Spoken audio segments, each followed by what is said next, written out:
संतान सप्तमी व्रत कथा। संतान सप्तमी व्रत भाद्रपद मास के शुक्ल पक्ष की सप्तमी तिथि को किया जाता है।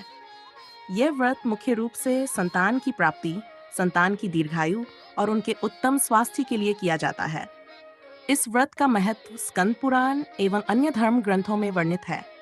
इसे विशेष रूप से वे महिलाएं करती हैं जो संतान की कामना करती हैं या अपने बच्चों के जीवन में सुख समृद्धि चाहती हैं। इस दिन भगवान सूर्य, भगवान शिव, माता गौरी और संतान गोपाल की विशेष पूजा का विधान है। व्रत की विधि: प्रातः स्नान कर स्वच्छ वस्त्र धारण करें। घर के पूजा स्थान को गंगाजल से शुद्ध करें।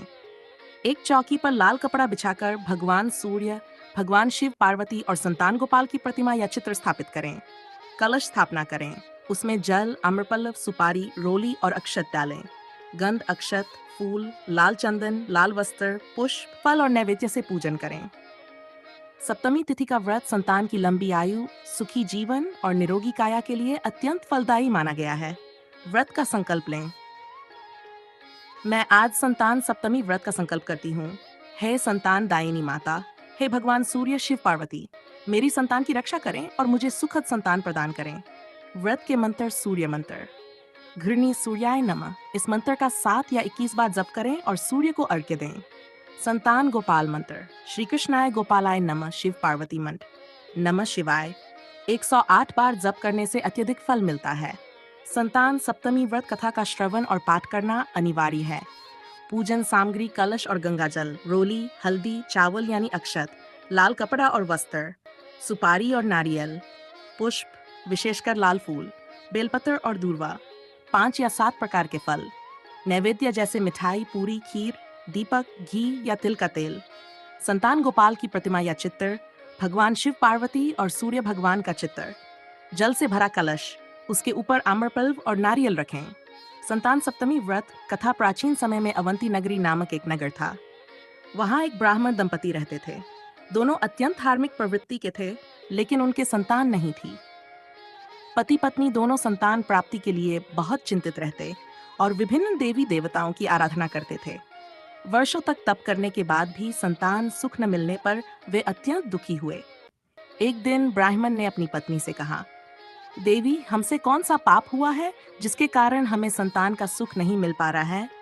पत्नी ने कहा, स्वामी, हमें अवश्य कोई ऐसा व्रत करना चाहिए जिससे हमें संतान प्राप्ति हो। इसी बीच एक दिन ब्राह्मण जंगल में ईंधन लेने गया। वहां उसने देखा कि कुछ महिलाएं नदी किनारे व्रत कर रही हैं। वे महिलाएं नदी में स्नान कर भगवान सूर्य और माता गौरी की पूजा कर रही थी और कह रही थी, हे संतान दायिनी माता, हे शिव, हे पार्वती, हमें उत्तम संतान का सुख प्रदान करें। ब्राह्मण ने उनसे पूछा, बहनों, आप कौन सा व्रत कर रही हैं और इसका क्या फल है? तब महिलाओं ने कहा, हम संतान सप्तमी का व्रत कर रही हैं। ये व्रत करने से संतानहीन को संतान प्राप्त होती है और संतानवान की संतान लंबी आयु और निरोगी होती है। ब्राह्मण ये सुनकर प्रसन्न हुआ और घर जाकर अपनी पत्नी को ये सब बताया।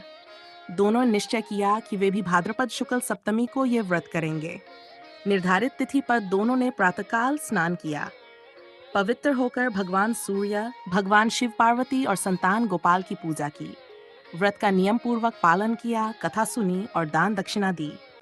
इस व्रत के प्रभाव से कुछ ही समय में ब्राह्मणी गर्भवती हुई और समय आने पर उसने एक सुंदर पुत्र को जन्म दिया। उस दिन से ये व्रत लोक में प्रसिद्ध हो गया। जो भी नारी श्रद्धा पूर्वक संतान सप्तमी का व्रत करती है, उसे सुंदर, योगी और आज्ञाकारी संतान की प्राप्ति होती है। यदि संतान पहले से हो तो वह दीर्घायु, निरोगी और यशस्वी होता है। व्रत का पारण अगले दिन अष्टमी को करें। ब्राह्मणों या जरूरतमंदों को भोजन कराएं, वस्त्र और दक्षिणा दें। स्वयं भोजन करके व्रत पूर्ण करें। व्रत का विशेष महत्व: ये व्रत केवल संतान की प्राप्ति के लिए ही नहीं, बल्कि संतान की रक्षा, स्वास्थ्य और लंबी आयु के लिए सर्वोत्तम माना जाता है। जो महिलाएं ये व्रत करती हैं, उनके घर में सुख, शांति और समृद्धि आती है। नित नए नए धार्मिक, आध्यात्मिक, सामाजिक कहानियों व व्रत कथाओं के लिए जुड़े रहिए कथा विहार से। हर हर महादेव।